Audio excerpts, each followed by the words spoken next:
میں نے اس لڑکی کو ہمیشہ مسجد کے باہر ہی کھڑے ہوئے دیکھا تھا۔ وہ بہت ہی زیادہ خوبصورت تھی۔ اس کا رنگ تھوڑا سا سانولا تھا، لیکن اس کے نئے نقش اتنے خوبصورت تھے کہ اس بات کو چھپا لیتے تھے۔ میں اس محلے میں پہلے رہا کرتا تھا، لیکن ابھی کچھ عرصے بعد واپس آیا تھا۔ میں نے ایک جنازہ جاتے ہوئے دیکھا تو میں بھی اس کے ساتھ چلا گیا۔ میں نے کہا کہ بڑے عرصے بعد باہر کے ملک سے واپس آیا ہوں تو آتے ہی کسی کے جنازے میں شامل ہو جاؤں۔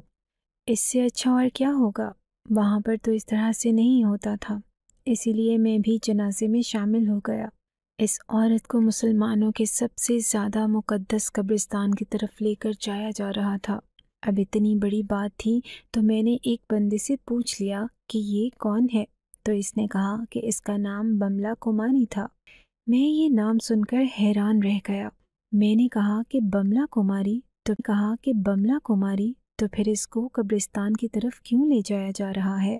ان کی تو اپنی رسومات ہوتی ہیں۔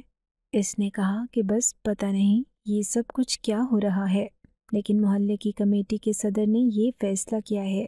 ہم سب لوگ اس پر جھگڑا کر چکے ہیں، لیکن اس نے جو کہہ دیا ہمیں ماننا پڑے گا، کیونکہ ہم نے ہی اس کو صدر بنایا ہے۔ ہم لوگ اس علاقے میں رہتے ہیں اور یہاں ہماری ایک چھوٹی سی کمیونٹی ہے۔ آپ کو بہت عرصے بعد دیکھا ہے۔ میں نے کہا کہ آپ مجھے پہچان گئے؟ تو اس نے کہا کہ جی ہاں، آپ تو امام مسجد کے بیٹے ہیں نا؟ میں نے کہا کہ ہاں، وہ اس دنیا میں نہیں رہے اور میں بھی دوسرے ملک چلا گیا تھا۔ ابھی اس کو دفنانے ہی لگے تھے کہ پھر سے شور بڑھ گیا۔ کچھ لوگ وہاں پر آ گئے اور انہوں نے کہا کہ یہ ہمارے قبرستان میں نہیں دفنائی جائے گی۔ اس کا یہاں پر کیا کام ہے؟ اس کو اس کے لوگوں کے حوالے کر دیا جائے۔ آپ لوگوں کو زندگی کیا کیا ہے؟ اب آپ لوگ اس کو یہاں لے آئے ہیں۔ ارے اس کا تو جنازہ بھی یہاں پر نہیں آنا چاہیے تھا۔ یہ بھی آپ لوگوں نے بہت غلط کیا ہے۔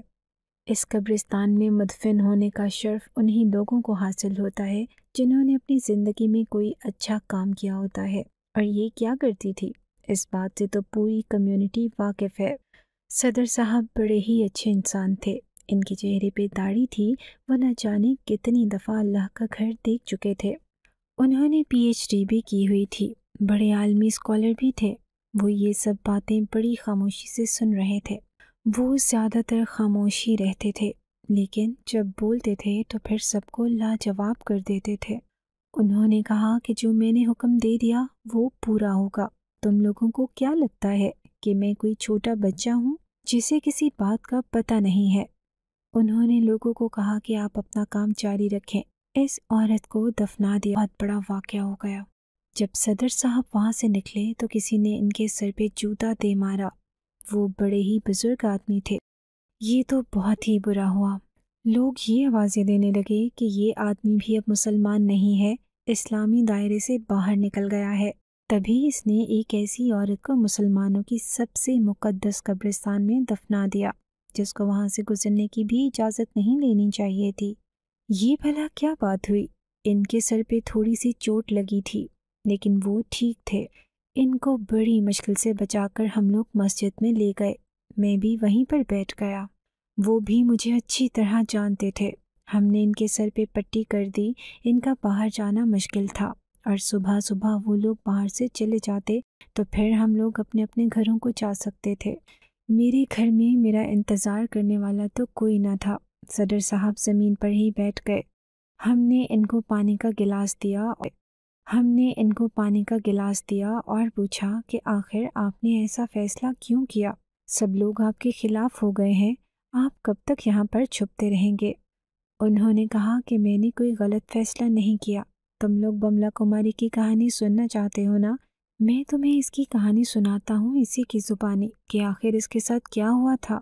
دراصل بملا کماری نے جو حرکت کی تھی وہ بھی نظر انداز کرنے والی نہ تھی۔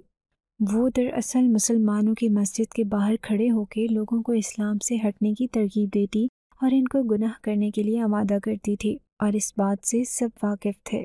اور پھر صدر صاحب واقف کیوں نہ ہوتے، کیونکہ وہ تو اتنے عرصے تک مسجد کے انچارج رہے تھے۔ ان کا تو مسجد میں بہت زیادہ آنا جانا رہتا تھا۔ اس سے پہلے وہ امام مسجد بھی رہ چکے تھے۔ پھر اس کے بعد وہ ذمہ داری انہوں نے میرے بابا کو دے دی تھی، جو کہ ان کے اچھے دوست بھی تھے۔ لیکن میرے بابا اس دنیا سے چلے گئے ہو گئی تو یہ پھر سے امام مسجد بن گئے، پر اب یہ ذمہ داری کسی اور کے پاس تھی۔ انہوں نے کہا کہ میں تمہیں اس کی کہانی اسی کی زبانی سناتا ہوں۔ میرا نام بملا کماری ہے۔ میرے بابا ایک شرابی انسان تھے۔ وہ میری ماما پہ بہت زیادہ ظلم کرتے تھے۔ حد سے زیادہ نفرت تھی ان کو میری ماں سے۔ پتہ نہیں میری ماں نے ان کا کیا بگاڑا تھا۔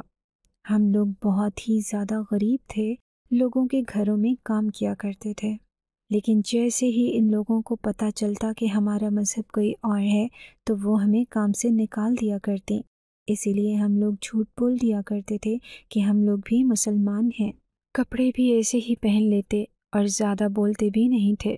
مجھے تو میری ماں ساتھ لے جاتی تو لوگوں کو کہتی کہ یہ تو بول ہی نہیں سکتی، یہ گونگی ہے، اس کے منہ میں زبان نہیں ہے۔ میں خاموش رہتی تھی کیونکہ میرے منہ میں زبان بھی تھی اور میرے سر کے اندر دماغ نہیں تھا۔ میں بہت زیادہ سوال کرتی تھی اور مجھے ہر بات کا جواب چاہیے ہوتا تھا۔ میرے بابا میری ماں کو روز مارتے تھے۔ یہ صرف کہنے کی بات نہیں، وہ روز میری ماں پہ ہاتھ اٹھاتے تھے۔ میری ماں بری طرح چیختی چلاتی تھی۔ کہتے ہیں کہ آپ کے ساتھ ایک کام روز ہوتا ہو تو آپ کو اس کی عادت ہو جاتی ہے۔ جب کوئی انسان بیمار ہوتا ہے اور ہسپتال جاتا ہے، اسے پہلی دفعہ ایک ٹیکہ لگتا ہے تو اسے بہت درد ہوتا ہے، لیکن اگر وہ وہاں پہ 20-15 دن گزارتا ہے تو آخری ٹیکے کا اسے درد نہیں ہوتا۔ لیکن میری ماں کو جب بھی میرا باپ تھپڑ مارتا وہ بری طرح روتی اور چلاتی تھی۔ شاید وہ درد سے نہیں اپنی تذلیل سے رویا کرتی تھی کہ اس کے ساتھ یہ سب کیا ہو رہا ہے، کیونکہ گھر میں پیسے بھی وہی لایا کرتی تھی۔ میری ماں کا ہی مجھے سہارا تھا۔ میرے بابا مجھے اٹھاتے تھے لیکن میری ماں مجھے بچا لیتی تھی۔ میرے بابا بڑے ہی عجیب آدمی تھے۔ انہوں نے تو مجھے بچپن سے ہی گھر سے باہر نکالنے کی کوشش کی تھی کہ یہ باہر نکل جائے تو اچھا ہے، یا تو اس کو کہو کہ یہ بھیک مانگ کے لایا کرے، لیکن میری ماں نے مجھے ہمیشہ بچایا تھا۔ مجھے بس میری ماں سے محبت تھی۔ میں تو اپنے بابا کو بالکل بھی پسند نہ کرتی تھی۔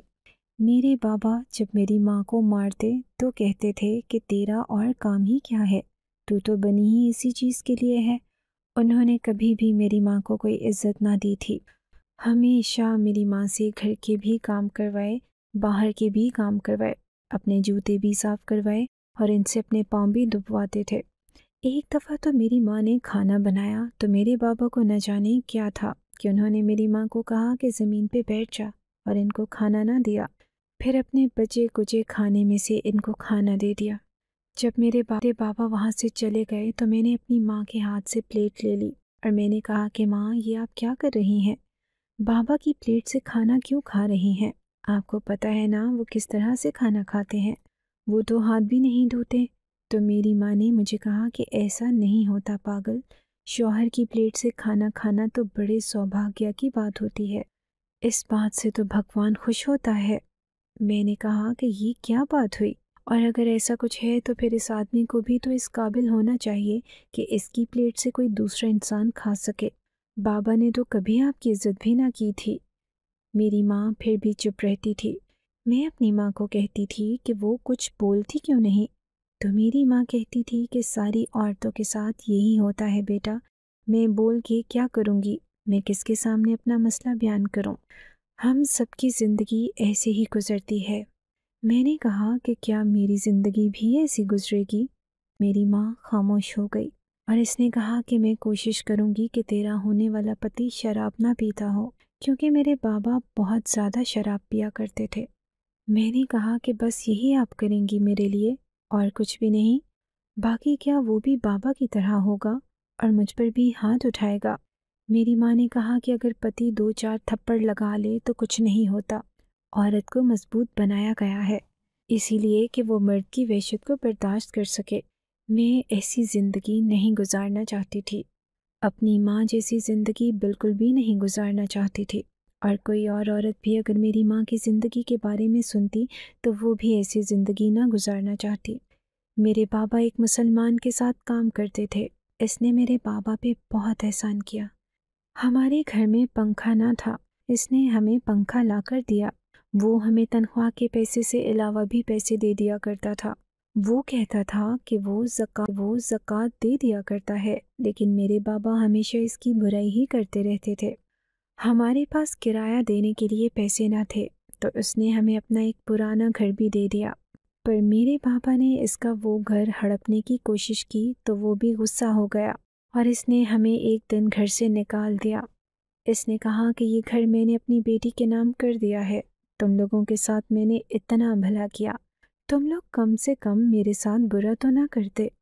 اس کی بات بالکل ٹھیک تھی، ہمیں ایسا نہیں کرنا چاہیے تھا، پر میرے بابا نے اس کو 1000 باتیں سنائیں اور اس کی ذات پر اور اس کے مذہب پر بھی الٹی سیدھی باتیں کرتے رہے اور کہا کہ تم جیسے لوگوں کو تو میں اچھی طرح جانتا ہوں، میں تمہارے پاس کبھی واپس نہ آؤں گا۔ میری ماں نے کہا، اس نے تو ہماری اتنی مدد کی ہے اور آپ اس کے ساتھ بدلے میں کیا کر رہے ہیں؟ اس کی حق حلال کی روزی سے بنائے گئے گھر کو آپ نے چھیننے کی کوشش کی ہے، اسے ہڑپنے کی کوشش کی ہے۔ میری ماں اتنا کیا بولی کہ میرے باپ نے تو میری ماں کو اتنا مارا کہ وہ 2 ہفتے تک بات ہی نہ کر پائے۔ شاید اس کے گلے کے اندر سوجن ہو گئی تھی۔ میں اپنی ماں کی یہ حالت دیکھ کر بڑی پریشان رہتی تھی۔ پھر وہ اس دنیا سے چلی گئی۔ اب بابا نے مجھے ٹارگٹ کر لیا اور کہنے لگے کہ جو کام تیری ماں کرتی تھی وہ تجھے کرنا ہوگا، اس سے زیادہ پیسے کمانے ہوں گے۔ اگر اس سے کم 1 روپیہ بھی لے کر آئی یہاں پر تو تیرے ساتھ بھی وہی کروں گا جو تیری ماں کے ساتھ کرتا تھا۔ مجھے اپنے ہی باپ سے ہمیشہ ڈر لگتا تھا۔ میری ماں بہت زیادہ محنت کا کام کرتی تھی، لیکن مجھ سے اتنی محنت نہیں ہو رہی تھی، میں اتنے سارے پیسے نہیں کما پا رہی تھی۔